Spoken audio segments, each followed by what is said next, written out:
Bienvenue dans Smart Bourse, votre double dose quotidienne de marché en direct sur Bismart. Chaque jour à la mi-journée, 12h30, 13h et en fin d'après-midi, la grande édition pendant 1 heure à partir de 17h. Au sommaire de cette édition, à la mi-journée, des marchés qui restent fébriles après le rebond d'une ampleur spectaculaire, voire historique, auquel on a assisté hier. Des hausses de 7 à 8% et même plus. Pour les indices européens, ça n'arrive que quelques fois dans l'histoire moderne des marchés. Derrière ce rebond, on retrouve toujours une pression vendeuse qui reste en place sur les indices actions européens avec des baisses actuellement de l'ordre de 2%. Vous aurez les infos clés dans un instant avec Alix Nguyen.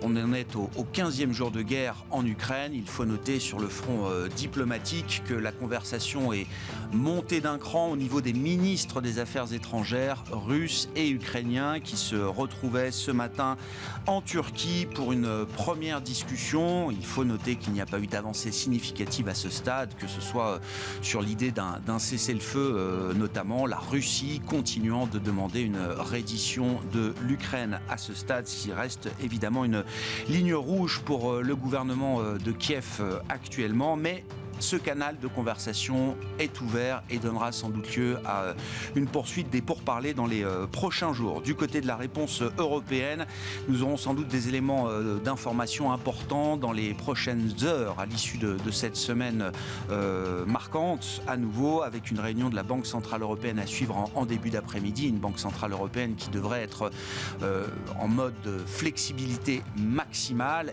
et puis une réponse dans le cadre budgétaire européen avec peut-être un projet de plan visant à soutenir les dépenses des États sur le plan de la sécurité, de la défense et de l'approvisionnement énergétique. En tout cas, c'est un sujet qui fera partie des discussions entre les chefs d'État et de gouvernement qui seront réunis pour un sommet informel à Versailles à partir d'aujourd'hui et jusqu'à demain.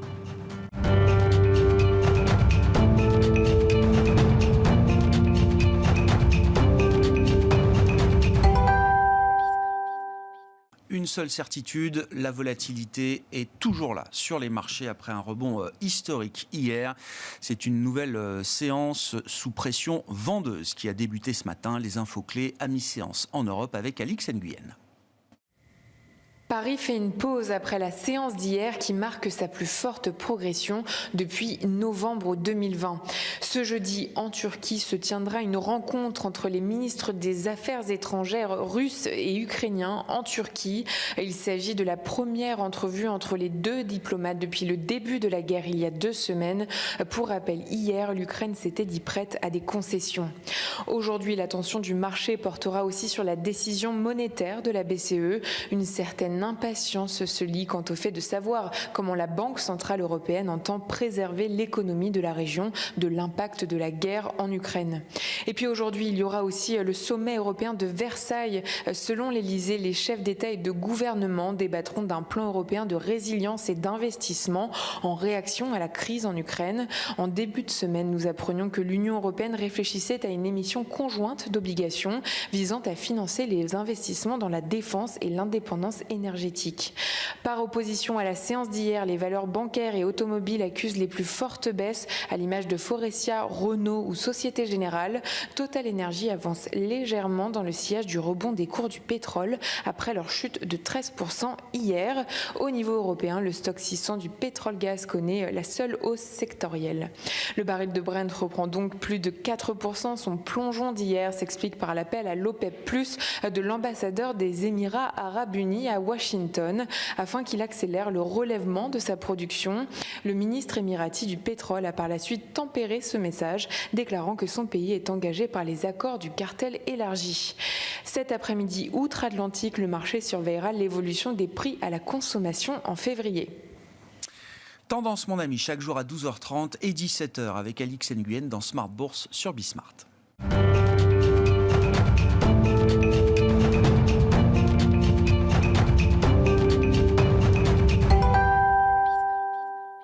Et c'est Frédéric Ducrozet qui est avec nous pour entamer cette émission en visioconférence. Depuis Genève, stratégiste global macro chez Pictet Wealth Management. Bonjour et bienvenue Frédéric. Je le disais, donc 15e jour de guerre sur le terrain militaire en Ukraine maintenant. Le temps diplomatique suit son cours. On peut retenir quand même que le niveau de conversation a été relevé au niveau des ministres des Affaires étrangères, russes et ukrainiens, quand bien même ces premières discussions en Turquie n'ont rien donné à ce stade. Et puis ce qui nous intéresse peut-être en premier lieu, quand on est observateur et participant de marché, la réponse européenne sur le terrain budgétaire, avec ce sommet de Versailles qui va commencer aujourd'hui jusqu'à demain, et puis sur le plan monétaire, avec la réunion de la Banque Centrale Européenne aujourd'hui. Qu'attendre sur le plan du policy mix européen, comme on dit Frédéric, en termes de réponse face à ce qui s'annonce comme un choc négatif pour la croissance européenne cette année? Oui, c'est un choc massif qui est devant nous et je le répète, on n'a absolument pas du tout encore de visibilité, même pas le début d'une estimation précise des conséquences humaines, budgétaires, financières, des sanctions, de la guerre elle-même. Tout cela appelle évidemment à la prudence. Il y a également des horizons de temps qui sont très différents. La politique monétaire, les marchés se tournent toujours vers la Banque centrale pour des mesures immédiates dans l'urgence. Mais ce n'est pas forcément ce dont il s'agit aujourd'hui, puisque la plupart des marchés fonctionnent encore correctement, en tout cas en Europe occidentale. Et puis la politique budgétaire, elle, il y a le temps politique et les décisions, elles, là aussi, encore plus longues et compliquées, avant qu'elles se mettent en œuvre et avant même de parler d'argent, de budget, de dépenses supplémentaires. Il y a également deux couches, j'allais dire, ou de niveaux de discussion côté européen en réponse à cette crise, qui sont les réponses nationales, les pays les plus touchés par la crise, mais également ceux qui sont très en retard, comme l'Allemagne, bien sûr, au premier plan, en termes de dépenses militaires notamment. Et donc, ces réponses se font étape par étape, il faut les additionner, et c'est là qu'effectivement réside toute la difficulté dans l'estimation de l'impact, et on l'espère, de l'atténuation du choc en zone euro. Ça veut dire que, alors je ne sais pas si la réponse européenne à la crise pandémique est un framework valable dans le cadre de la crise russe, Frédéric, mais il y a quand même une dynamique qui s'est mise en place dans la crise pandémique, qu'on a envie de voir se poursuivre peut-être aujourd'hui, mais vous dites, en début de cette séquence, ce sont quand même les budgets nationaux qui vont absorber à travers la dette, j'imagine, la première impact du choc de la crise russe. Oui, c'est toujours le cas. La zone euro reste d'abord une zone monétaire non optimale dans laquelle les politiques budgétaires sont avant tout décidées par les États, et c'est bien naturel.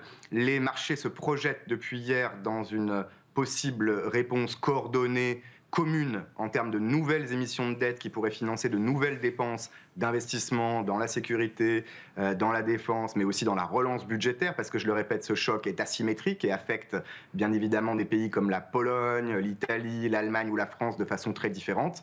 Et c'est là tout l'intérêt, si on peut dire peut-être aussi de la leçon tirée de la pandémie, qui est que toutes ces réponses coordonnées au niveau européen sont plus efficaces, mieux perçu par les marchés et donc également mieux financé à plus bas coût dans le futur. Donc même s'il ne faut pas s'emballer, aujourd'hui le sommet informel à Versailles ne va peut-être pas déboucher sur des annonces très ambitieuses, très concrètes et très précises, mais néanmoins la direction maintenant, dans la perception en tout cas qu'on en a, est la bonne. On va vers des réponses qui sont, là, encore une fois, coordonnées et qui peuvent, on peut l'espérer, peuvent être plus efficaces à terme, également plus rapides, c'est quand même un point, y compris pendant la pandémie, il y a un peu de tergiversation qu'aujourd'hui on réussit à éviter. Est-ce que dans cette idée-là, Frédéric, le fait de voir aujourd'hui des pays qui ont été en dissidence parfois avec certaines valeurs européennes, je pense par exemple à la Pologne et la Hongrie et les discussions qu'il y a pu y avoir sur le respect des règles de l'état de droit, ou d'autres pays en dissidence peut-être avec les questions budgétaires en Europe, les États dits frugaux, je pense par exemple à la Finlande, à l'Autriche, bien sûr à l'Allemagne qui est l'emblème de ces pays orthodoxes sur le plan budgétaire. Le fait que ces pays-là, dans cette crise russe, se retrouvent en première ligne face au choc énergétique, face au choc de migrants également, et la Pologne visiblement notamment assume toutes ses responsabilités face aux migrants ukrainiens qui arrivent. Est-ce que ça change quelque chose dans le momentum politique de l'Europe selon vous ? Ah oui, absolument. Je pense que c'est un point essentiel. On va là aussi avoir besoin de beaucoup de temps pour en mesurer toutes les conséquences. Il y a un cycle politique, et c'est la démocratie qui fera que des gouvernements de M. Orban en Hongrie ou ailleurs pourront potentiellement être remplacés par des peut-être gouvernements plus pro-européens à l'avenir. C'est possible que la tentation populiste ne paye pas au plan électoral et paye encore moins, j'allais dire, pour le bien de votre propre pays dans un contexte pareil, que des considérations de sécurité et sociales passent au premier plan. Tout ça est normal. Et puis, d'un point de vue économique, il faut le financer, il faut prévoir cet avenir, il faut se donner les moyens d'augmenter à la fois la résistance à de futurs chocs possibles, mais également notre propre potentiel de croissance en augmentant l'investissement dans le capital humain. La transition énergétique n'a évidemment pas disparu avec cette crise-là, au contraire. Et donc, toutes ces questions-là coûtent cher. C'est un résumé un peu simpliste. La bonne réponse, c'est, je pense encore une fois, de passer par des initiatives communes en Europe. On a un président en France qui a poussé cette thématique avant que cette crise n'escalade. Et je pense qu'il est aujourd'hui dans une position de force pour, au minimum, créer ce momentum et peut-être, espérons-le, accélérer aussi les initiatives dans cette direction. De manière plus immédiate, qu'est-ce qu'on peut attendre au mieux de la Banque Centrale Européenne aujourd'hui, Frédéric ? Au mieux, beaucoup de prudence avec tous ces mots qui vont fleurir pendant la conférence de presse, flexibilité, optionnalité, mais néanmoins également peut-être une sonnette d'alarme un peu plus forte, plus récente, en termes de risque sur l'inflation, puisque n'oublions pas que le point de départ avant la crise était déjà très inquiétant, avec une inflation proche de 6% en zone euro et une inflation de noyau dur, en enlevant l'énergie et l'alimentaire, proche de 3%. C'est quelque chose qui n'est pas tolérable pour la Banque Centrale Européenne. Qu'on soit un faucon ou une colombe, on peut s'inquiéter légitimement des risques d'effet de second tour, puisque ce choc va durer.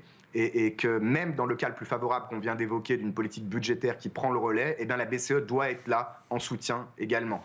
Donc il faut articuler cette réponse, il faut ne pas paraître complaisant vis-à-vis du risque d'inflation, et néanmoins, dans un cas d'extrême incertitude, on ne peut pas imaginer une situation plus compliquée pour la BCE aujourd'hui, faire preuve de patience et de flexibilité pour mettre en place un calendrier de normalisation monétaire qui pourra d'ailleurs potentiellement être accéléré une fois, espérons-le, que le conflit sera sur le point d'être résolu.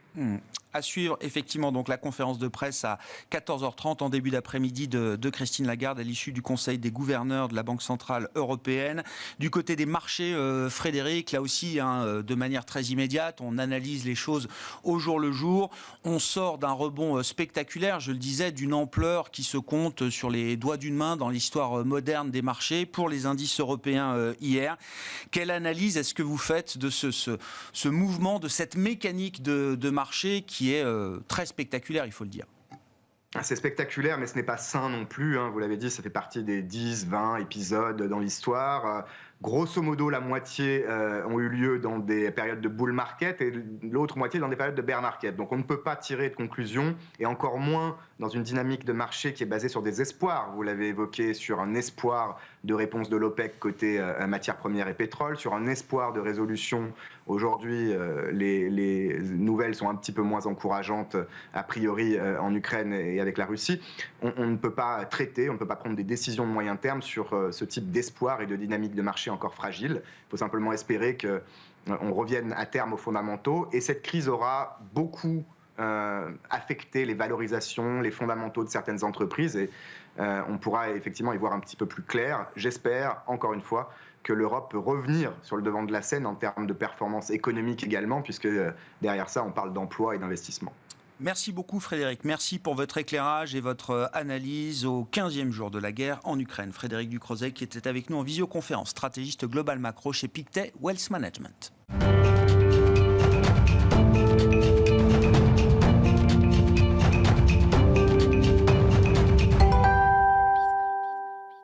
Et pour poursuivons cette discussion de marché avec Franklin Pichard qui est à mes côtés en plateau, le directeur général de Kipling Finance. Bonjour et bienvenue Franklin. Bonjour Grégoire. 2 semaines de guerre en Ukraine déjà révolues et une situation alors, sur le terrain militaire qui n'a pas baissé en intensité. Le temps diplomatique, je le disais, suit son cours mais n'apporte pas d'avancée significative à ce stade.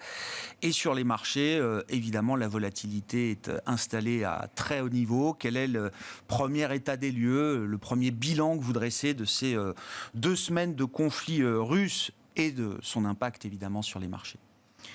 Ce qu'on peut tirer comme premier enseignement, c'est qu'on n'est pas sorti d'affaire et qu'on ne voit pas forcément de lumière au bout du tunnel, malgré le rebond d'hier.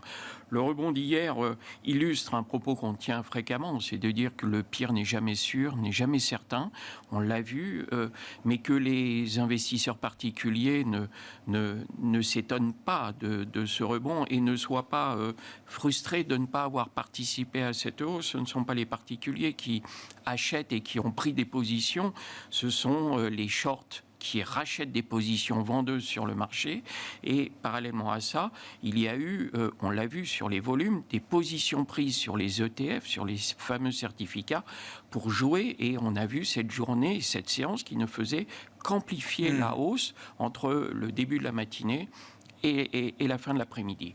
Donc on a vu ce phénomène de contrat sur les indices qui contribuait donc à cette hausse absolument phénoménale de certains titres qui progressaient de 9, 10, 11%, mais qui ne traduisent absolument pas des fondamentaux, comme vient d'en parler Frédéric à l'instant. C'est pas le signal qu'un point bas de marché a été touché. On verra. Peut-être que le point bas est derrière nous, je n'en sais rien, mais vous dites qu'il ne faut pas tirer de conclusion définitive d'un rebond tel que celui qu'on a vécu hier, Franck. Oui, c'est ça. On a envie d'imaginer qu'il y a eu un sell-off dans le 7 mars et qu'on a touché le point le plus bas le 7 mars. 5750 autour, hein, c'est ça, c'est le point bas de début de semaine qu'on est allé chercher sur le CAC 40. Mais voilà, rien ne nous dit qu'on ne reverra pas ce point-là. On n'a pas d'avancée suffisante pour être conforté dans cette idée-là que le pire est derrière nous et que ça y est, on peut sereinement revenir sur le marché dans l'immédiat. Frédéric vient de le dire, il faut quand même attendre davantage d'informations, tant des politiques, parce qu'il y a aussi l'économie, il n'y a pas que cette guerre, il y a l'économie en parallèle qui suscite de vraies questions et de nombreux problèmes.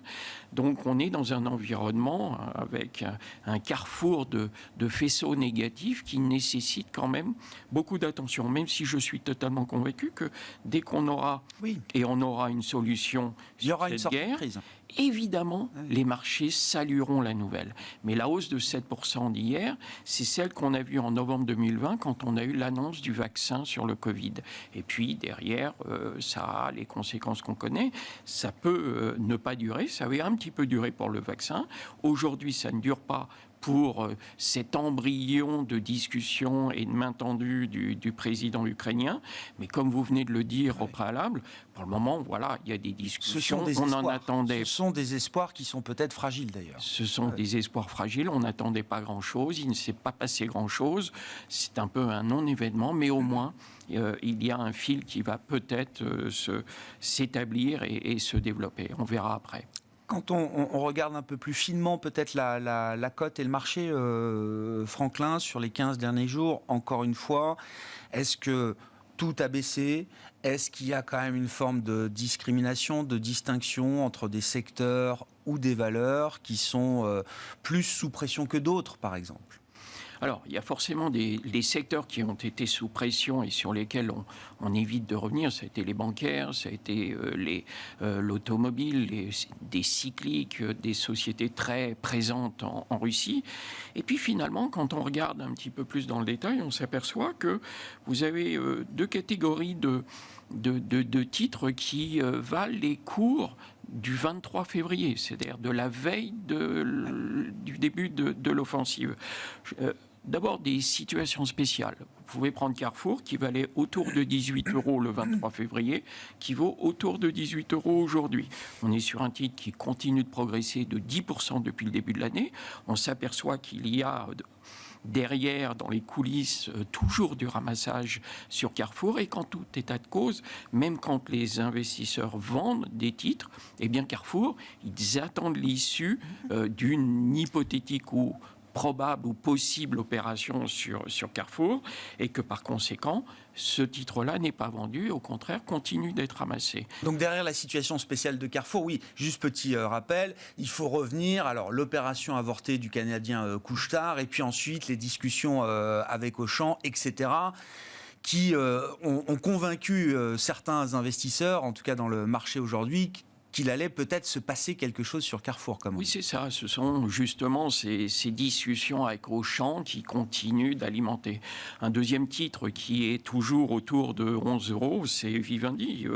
Vivendi, dont on sait que Bolloré a de très grandes ambitions ou un retrait de la cote, mais autour de 11 €, les investisseurs ne sont pas prêts à lâcher le titre, ne s'attendant pas, si c'était un retrait et un rachat, une OPR, à un niveau inférieur à 14 €. Donc, autour de 11 €, les investisseurs restent positionnés sur Vivendi. Et puis, vous avez des titres qui sont de qualité, qui aussi, Téléperformance est autour de 320 € le 23 février et toujours actuellement à la marge 318 au moment où on se parle. Et puis, vous avez un titre comme Schneider. Et pour finir sur Téléperformance, avec des objectifs qui restent ténus pour les analystes autour de 450 €. Donc, les investisseurs n'ont pas envie de se séparer de ce titre-là. Et puis, Schneider, qui a baissé de 17% depuis le début de l'année, qui a malgré tout toujours des objectifs à 180-200 € chez les analystes de différentes maisons. Et là aussi, on évolue à 138 avant la crise, le 23, on est à 141 aujourd'hui. On voit un titre là même qui progresse un petit peu par rapport au 24 février. Donc il y a des opportunités sur les fondamentaux, les situations spéciales. Et puis enfin, le troisième axe sur lequel on appuie notre répartition, ce sont les rendements. On va aller vers des valeurs. Aujourd'hui, on trouve des valeurs qui peuvent rapporter 7% de rendement. Une valeur comme Stellantis, dont le cours a fortement chuté et dont les objectifs, même si on a une crise, même si l'avenir est morose, etc., qui est un titre qui vaudra beaucoup mieux que ça, mais qui, sur ces niveaux-là, peut être acheté et délivrera, sur la base des cours auxquels on l'achète, un rendement supérieur à 7%, 7,17 environ. Vous avez Engie, qui est également à 7,60 de rendement. Je serai plus méfiant sur Engie. Ce sont des titres qui vont être confrontés peut-être à des difficultés sur d'abord un encadrement des prix, sur un engagement et autres. Donc là, 7,60... il faut le noter, mais c'est peut-être du 7,60 un petit peu plus dangereux. BNP, 7%. Vous avez EDF, là aussi, 7%.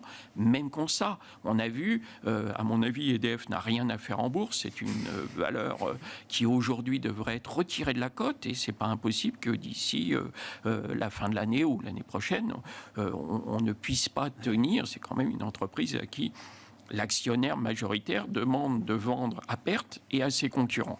Donc c'est du rendement. C'est vrai qu'il y a eu un rebond depuis 2-3 séances sur EDF. Il y a du rendement, mais attention, il ne faut pas confondre rendement et puis moins-value. Et ce qu'on gagne d'un côté, il ne faut pas le perdre de l'autre. Puis vous avez AXA aussi, plus de 6% de rendement. Et Total Energy, 5,8%. Mais Total Energy est là aussi ça fait partie de ces groupes un peu en première ligne. Avec du pétrole, de ses engagements. Et de la pression politique qu'on pouvait déceler. Donc voilà, entre le rendement, les situations spéciales, des fondamentaux et, comme vous le soulignez, ces titres qui ont très très bien résisté dans la baisse, et je n'en ai cité que 3 ou 4 là, dans ce cas, mais c'est il y en a là-dessus d'autres. Qu'il faut se focaliser, enfin que l'attention doit se focaliser selon vous. Et puis on ne le répétera jamais assez, quand on panique, il ne faut pas vendre plus de 50% de son portefeuille. C'est ce que vous disiez il y a 15 jours. Ceux qui ont vendu leur portefeuille le 7 mars, et il y en a, nous rappellent maintenant en disant... est-ce que je commence, après la hausse d'hier et du petit repli d'aujourd'hui, est-ce que je commence à reconstituer des lignes? On leur dit ce que je viens de vous dire. Je voulais qu'on dise Un mot du thème de la défense et de l'armement. Ça fait quand même une bonne dizaine d'années que je suis les marchés. C'est un thème qui est toujours resté discret. C'est-à-dire que je sais que les gérants regardaient quand même ces valeurs-là parce que ce sont de belles valeurs, ce sont de grands groupes, il y a de la technologie, il y a de l'innovation, il y a de la R&D. Mais c'est jamais des valeurs ou des thèmes ou des secteurs que les gérants mettaient volontairement en avant dans les discussions, encore une fois, que j'ai pu organiser depuis plus de 10 ans sur le thème des marchés. Aujourd'hui, ça devient beaucoup plus naturel, visiblement, pour des gérants de mettre en avant les positions qu'ils peuvent avoir sur des secteurs de la défense et de l'armement. Voilà. Est-ce que c'est en train de devenir, alors non seulement un méga trend, mais une tendance qui dit son nom, qu'on va mettre en avant désormais de manière presque marketing, hein, si on est là aussi sur le plan commercial, industriel. C'est une industrie, l'investissement et la gestion d'actifs. Oui, alors ça va être compliqué. Vous le voyez aussi, quand même, le changement, Franklin. Oui, non, mais clairement. Mais il est vrai que aussi le problème auquel vont être confrontés ces mêmes gérants, c'est que jusqu'à aujourd'hui, tout le monde mettait en avant ces labels ISR, ESG, disait qu'on mettait surtout pas de valeur d'armement. Beaucoup de particuliers dans leur portefeuille refusent d'avoir des valeurs non éthiques dans l'armement. Certes, c'est vrai. Alors maintenant, est-ce qu'il faut en avoir quand on entend les engagements de dépenses qui vont peut-être être annoncés par le sommet de Versailles, mais si vous regardez Thales progresse de 50% depuis le début de l'année. Si vous regardez Dassault Aviation progresse de 35% depuis le début de l'année. Vous pouvez aller voir ailleurs en Europe, on est exactement confronté à cette même évolution très court-termiste des cours. Hein. Quand vous regardez Thales, depuis le début de la guerre, elle a pris 35% et elle prenait 50% depuis le début de l'année. Donc déjà, c'est un petit peu joué, même si en ce qui concerne Thales, on ne retrouve même pas encore tout à fait les niveaux d'il y a quelques années, mais tout ça pour dire qu'effectivement, il y avait eu une sorte de défiance sur ce type de valeur qui, malgré les résultats... Elle n'était pas investissable par tout le monde. Elle n'était pas investissable. C'est comme vous le disiez, il fallait surtout pas aller sur ce genre de valeur.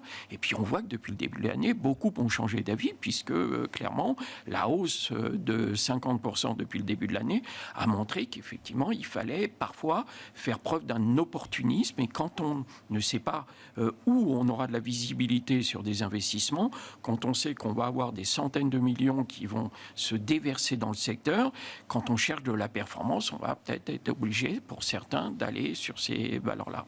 Bon, c'est un débat qui ne fait que commencer, hein, de savoir est-ce que c'est juste une mode tactique, est-ce que c'est une tendance plus long terme qui est en train de se mettre en place. Et effectivement, il faudra traiter la question de l'investissabilité de ces titres et de ce secteur de la défense et de l'armement pour des investisseurs qui cherchent tous plus ou moins à être des investisseurs dits responsables aujourd'hui.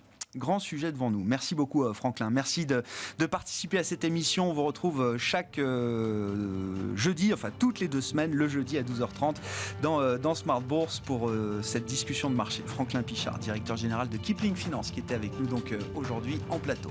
On se retrouve à 17h en fin de journée pour 1 heure complète en direct sur Bismart.